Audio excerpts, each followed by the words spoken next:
اور آپ کو بہت نفع ملے گا۔ ایک شخص کہنے لگے کہ میں میدان عرفات میں تھا اور میدان عرفات میں نے دیکھا کچھ لوگ ہیں جو ایک درویش کے ارد گرد بیٹھے ان سے باتیں کر رہے ہیں، ان کی دعاؤں پہ آمین کہہ رہے ہیں۔ میں بھی آمین کہنے لگا، بہت دیر تک دعا ہوتی رہی، میں بھی تو آمین کہتا رہا۔ جب دعا ختم ہوئی میں نے ان سے پوچھا یہ ہستی کون ہے؟ کہا یہ نواسہ رسول حضرت امام حسن ہے۔ میں ان سے لپٹ گیا، میں رویا کہ میں نے ساری زندگی ایک ایک دونے ایک ایک اوقیہ اور ایک ایک پیسہ جمع کر کے حج کا سامان بنایا، حج کے اسباب بنائے۔ کوئی عطا فرما دیں، آج کوئی عطا فرما دیں کہ میرے مشکیزیں بھر جائیں، میرے خچر بھر جائیں، میری اونٹنیاں بھر جائیں، بس مشکیزیں بھر جائیں، میرے خچر بھر جائیں، میری اونٹنیاں بھر جائیں۔ میں نے ان کے سامنے عرض کیا تو شیخ نے فرمایا اچھا دیکھ میرا وہ خیمہ ہے، تھوڑی ہی دیر کے بعد آنا، جب مجمع ہٹ جائے گا میں تجھے عطا کروں۔ میں نے حضرت کے خیمے کو دیکھ لیا، ہٹ کے بیٹھ گیا، اس انتظار میں وہ تھوڑی دیر کب گزرے گی، حتیٰ کہ آہستہ آہستہ لوگ ہٹنا شروع ہوئے۔ حضرت اپنے خیمے میں تشریف لے گئے۔ ظہر کی نماز ہو چکی تھی، نماز پڑھی تھی، حضرت اندر تشریف لے گئے۔ میں انتظار میں بیٹھا رہا۔ تھوڑی دیر ہوئی، حضرت ساتھ والے خیمے میں تشریف لائے۔ ایک خادم آیا کہ شہزادہ اہل بیت آپ کو بلا رہے ہیں۔ تو میں سمجھ گیا اس خیمے میں مستورات ہیں اور اس خیمے میں آپ اکیلے ہیں۔ میں گیا، بہت خوش ہوئے، مجھ سے پوچھا کہاں سے آئے؟ کہا میں دریائے دجلہ کے کنارے فلاں بستی میں رہتا ہوں، دور سے آیا ہوں، پہلی دفعہ حج پہ آیا ہوں، آپ کی زیارت کا شوق تھا، بہت جذبہ تھا، ساری عمر دعائیں مانگتا رہا آپ کی زیارت کہ کسی طرح آپ کی زیارت ہو جائے۔ آپ نے فرمایا کیا چاہتا ہے؟ فرمایا میں چاہتا ہوں کہ اللہ میری ساری ضرورتیں پوری کر دے، میرے مشکیزیں بھر جائیں، میرے خچر بھر جائیں، میری اونٹنیاں بھر جائیں، میرا گھر بھر جائے، مجھے کوئی کمی نہ ہو، اور میں چاہتا ہوں کہ میں آپ سے 19 نسلوں کا رزق مانگنا چاہتا ہوں۔ تو کہا مجھ سے امام حسن نے فرمایا 19 نسلیں تجھے کیوں یاد آئیں؟ کہا میں زیادہ پڑھا لکھا نہیں ہوں۔ کہا کہ جو بسم اللہ ہے اس کی نسبت 19 کے ساتھ ہے، بسم اللہ، اور جہاں بسم اللہ ہوتی ہے وہاں برکت ہوتی ہے۔ مجھے 19 نسلوں کا رزق چاہیے، 19 نسلوں کا مال چاہیے، 19 نسلوں کے لیے مجھے نعمتیں چاہیے۔ اور فرمایا اور کیا مانگتا؟ کہا میں یہ مانگتا ہوں اگر میں کسی غار میں بیٹھوں تو وہاں رزق ملے، کسی درخت کے نیچے بیٹھوں تو روزی ملے، کسی پہاڑ کو ہاتھ لگاؤں سونے کا بن جائے، کسی مٹی کو ہاتھ لگاؤں تو ہیرا بن جائے۔ میں یہ مانگتا ہوں میں جس کے لیے دعا کر دوں اس کا کام ہو جائے۔ کہا میرے جذبے کو پڑھتے ہوئے شیخ نے فرمایا اور کیا مانگتا ہے؟ سخی تو اور دینا چاہتا ہے، محمد آل محمد سے بڑھ کے کون سخی ہوگا؟ کہا کہ آپ نے فرمایا اور کیا مانگتا ہے؟ کہا میں یہ مانگتا ہوں کہ میں مستجاب الدعوات بن جاؤں، جس کے لیے دعا مانگوں دعا پوری ہو، اپنے لیے مانگوں پوری ہو۔ میں اور کیا مانگتا ہے؟ کہا میں یہ مانگتا ہوں بادشاہ کے پاس جاؤں تو بادشاہ مسند اور تخت چھوڑ کے مجھے تخت پہ بٹھائے۔ تو شیخ ہنس پڑے، فرمایا تو خود بادشاہ بننا چاہتا ہے؟ کہا بنا دیں گے تو میں انکار نہیں کروں گا۔ تو آپ نے فرمایا تو میں نے تو خود بادشاہت چھوڑی ہے۔ امام حسن نے فرمایا میں نے تو خود بادشاہت چھوڑی ہے۔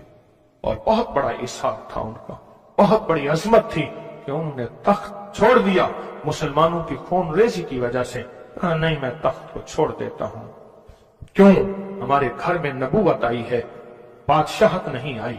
آپ نے فرمایا اچھا ایسا ہے، جب عصر ڈھل جائے پھر میرے خیمے کے ساتھ آ کے بیٹھ جانا۔ عصر ڈھل جائے کیوں؟ فرمایا جب عصر ڈھل جاتی ہے تو اس وقت ایک خاص گھڑی ہوتی ہے، اس گھڑی میں جو عطا کیا جائے وہ قبول ہوتا ہے، جو مانگا جائے وہ مل جاتا ہے، جو عصر اگر ہو جائے۔ تو کہا میں عصر کا انتظار کرنے لگا، تو عصر کے بعد مجھے بلایا، فرمایا ڈوبتی عصر تھی، حضرت امام حسن نے مجھے بلایا اور مجھے بلا کے فرمایا ایسا کر اپنے جیسے دکھیارے 11 اور لے آ اور جلدی لے آ۔ کہا کہ میرے قافلے میں بہت سے لوگ تھے، ہمارا سینکڑوں کا قافلہ تھا، آیا تھا، بہت سے لوگ تھے، ان سب کو میں لے گیا، 11 افراد کو، ان سب کو کہا کہ تم بھی کہنا کہ ہمیں ضرورت ہے، اور ان کو ضرورت بھی تھی۔ یہ سارے 11 حضرات سامنے بٹھائے اور میں 12واں ہو گیا، اور سب 11 سے کہے یہاں بیٹھے ہو نا تم عرفات کے میدان میں، عرفات کے میدان کی ڈھیریاں بنا لو، مٹی کے پہاڑ بنا لو، ڈھیریاں بنا لو۔ ہم سب نے بنا لیے، فرمایا اس پہ ہاتھ رکھو، اور ہاتھ رکھنے کے بعد کہا فرمایا جو میں ورد پڑھتا جاؤں تم پڑھتے جانا، جو پڑھتا جاؤں پڑھتے جانا۔ اور اس کے بعد پڑھوایا اور کہا بہت دیر تک پڑھواتے رہے پڑھواتے رہے پڑھواتے رہے، اور اس کے بعد فرمایا ان ہاتھوں کو جھاڑو और जाओ, जो चीज आज के बाद मांगोगे वो मिलेगा। और कहा कि अब अगर इसी जो मिट्टी की ढेरी है इसी के बारे में भी मांगोगे तो अल्लाह इस रेत को सोने की रेत बना देगा। कहा कि मुझे तो यकीन था, हम में से एक बंदे ने वही लफ्ज पढ़ा और पढ़ने के बाद देखा तो उसकी मिट्टी की ढेरी, सोने की रेत बन गई थी। लेकिन कहा मैंने नहीं किया। तो हजरत ने मेरे अमल पे खुशी का इजहार फरमाया, हजरत इमाम हसन ने, और एक लफ्ज फरमाया जा, इसका हाथ सोने का है, तेरा दिल और जुबान है, तो जिसके लिए सोना कहेगा उसकी तकदीरें बदल जाएगी। ये एक रिवायत है, लंबी रिवायत को मैंने मुख्तसर आपकी खिदमत में खुलासा अर्ज किया। नहीं, सदियों पुराने उलमा, बुजुर्ग, औलिया, सालिहीन ने इस अमल को फिर किया और अगलों को बताया, फिर उन्होंने औरों को बताया, फिर औरों ने औरों को बताया। फिर जो इस अमल की तासीर खुली, इस अमल की तासीर का करीब करीब एक वाकया सुनाता हूं। वाली अफगानिस्तान थे अमीर हबीबुल्लाह खान, अमानुल्लाह थे, हबीबुल्लाह थे, अफगानिस्तान के बादशाह थे। और जब भी किसी सफर में तशरीफ ले जाते थे एक बंदे को साथ रखते थे। वो बंदा इस दुआ का आमिल था, जो अभी दुआ हम पढ़ने लगे हैं इसका आमिल था। और बंदा क्या करता था, वो 3 घोड़ों और काफलों के साथ आगे चलता था। आगे चलने से मुराद ये होता था अगर वो चल रहा है तो आगे रास्ता बेखतर भी है, मौसम भी ठीक है, हालात भी बेहतर हैं। हत्ता कि अगर दुश्मनों के काफले में भी वो शख्स जाके बैठ जाता था तो बड़े बड़े फातिहीन जब हमला करने आते थे उन फातिहीन की फतेह भी रुक जाती थी।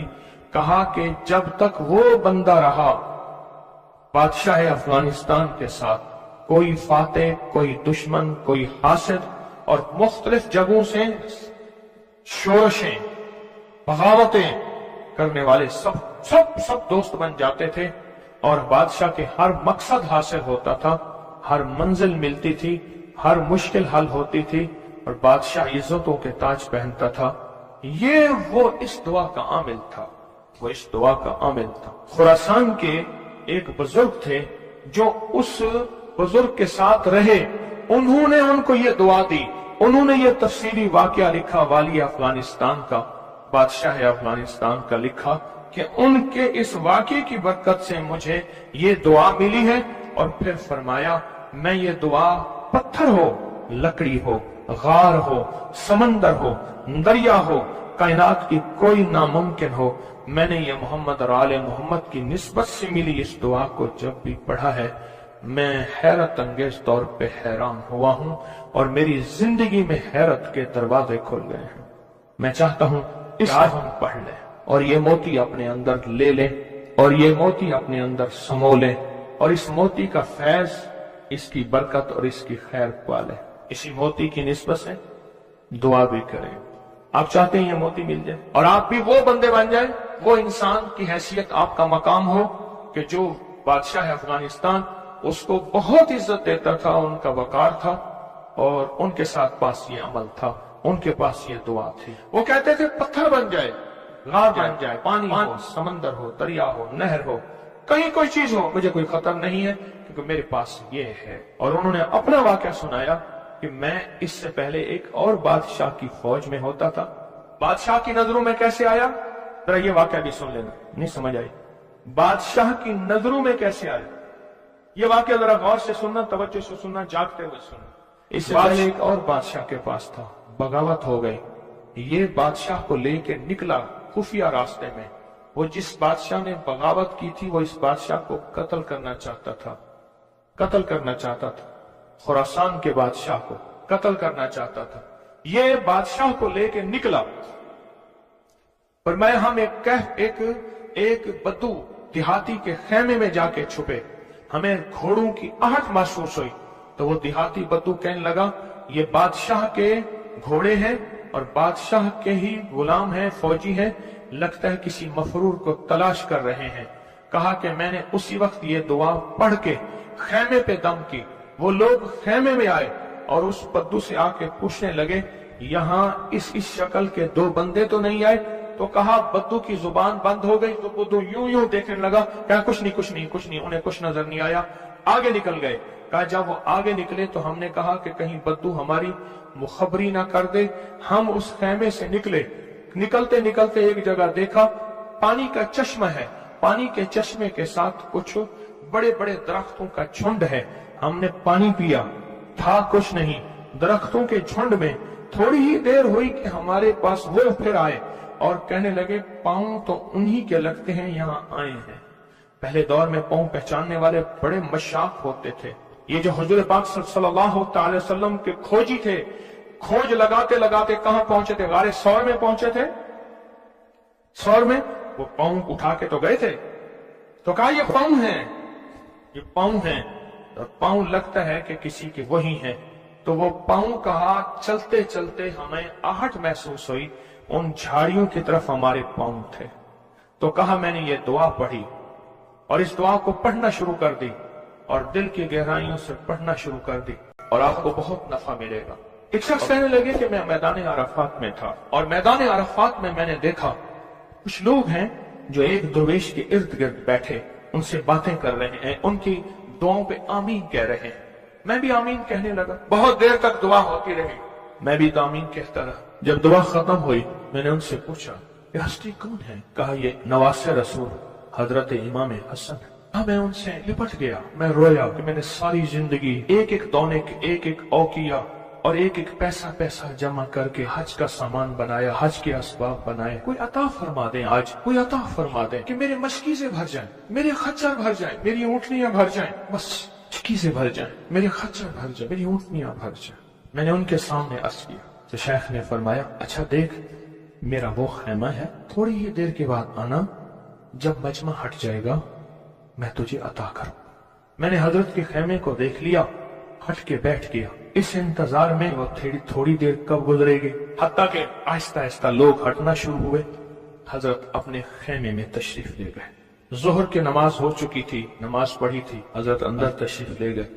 मैं इंतजार में बैठा रहा। थोड़ी देर हुई, हजरत साथ वाले खेमे में तशरीफ लाए। एक खादिम आया कि शहजादा आले बैत आपको बुला रहे हैं। तो मैंने समझ गया इस खेमे में मस्तूरात हैं और इस खेमे में आप अकेले हैं। मैं गया, बहुत खुश हुए, उससे पूछा कहां से आए?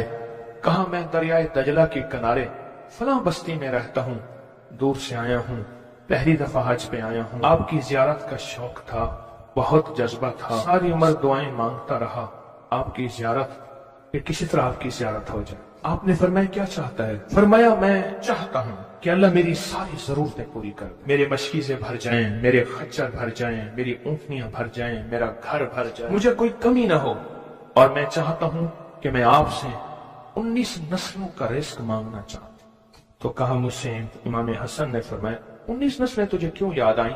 कहा मैं ज्यादा पढ़ा लिखा नहीं हूँ। कहा कि जो बिस्मिल्लाह है उसकी निस्बत 19 के साथ है, बिस्मिल्लाह, और जहाँ बिस्मिल्लाह होती है वहाँ बरकत होती है। मुझे 19 नस्लों का रिस्क चाहिए, 19 नस्लों का माल चाहिए, 19 नस्लों के लिए मुझे नेमतें चाहिए। और फिर मैं और क्या मांगता? कहा मैं ये मांगता हूँ अगर मैं किसी गार में बैठूं तो वहां रिस्क मिले, किसी दरख्त के नीचे बैठूं तो रोजी मिले, किसी पहाड़ को हाथ लगाऊं सोने का बन जाए, किसी मिट्टी को हाथ लगाऊं तो हीरा बन जाए।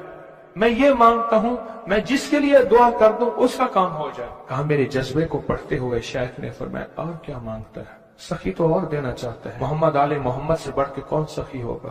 कहा कि आपने फरमाया और क्या मांगता है? कहा मैं ये मांगता हूं कि मैं मुस्तजाब दावत बन जाऊं, जिसके लिए दुआ मांगू दुआ पूरी हो, अपने लिए मांगू पूरी हो। मैं और क्या मांगता है? कहा मैं ये मांगता हूं बादशाह के पास जाऊं तो बादशाह मसनद और तख्त छोड़ के मुझे तख्त पे बिठाए। तो शेख हंस पड़े, फरमाया तू खुद बादशाह बनना चाहता है? कहा बना देंगे तो मैं इनकार नहीं करूंगा। तो आपने फरमाया तो मैंने तो खुद बादशाह छोड़ी है। इमाम हसन ने फरमाया मैंने तो खुद बादशाह छोड़ी है। और बहुत बड़ा इसहाक था उनका, बहुत बड़ी अजमत थी कि उन्होंने तख्त छोड़ दिया मुसलमानों की खून रेजी की वजह से। कहा नहीं मैं तख्त को छोड़ देता हूं, क्यों? हमारे घर में नबूवत आई है, बादशाहत नहीं आई। आपने फरमाया अच्छा ऐसा है, जब असर ढल जाए फिर मेरे खेमे के साथ आके बैठ जाना। असर ढल जाए क्यों? फरमाया जब असर ढल जाती है तो उस वक्त एक खास घड़ी होती है, उस घड़ी में जो अता किया जाए वो कबूल होता है, जो मांगा जाए वो मिल जाता है, जो असर अगर हो जाए تو کہا میں عصر کا انتظار کرنے لگا، تو عصر کے بعد مجھے بلایا اور میں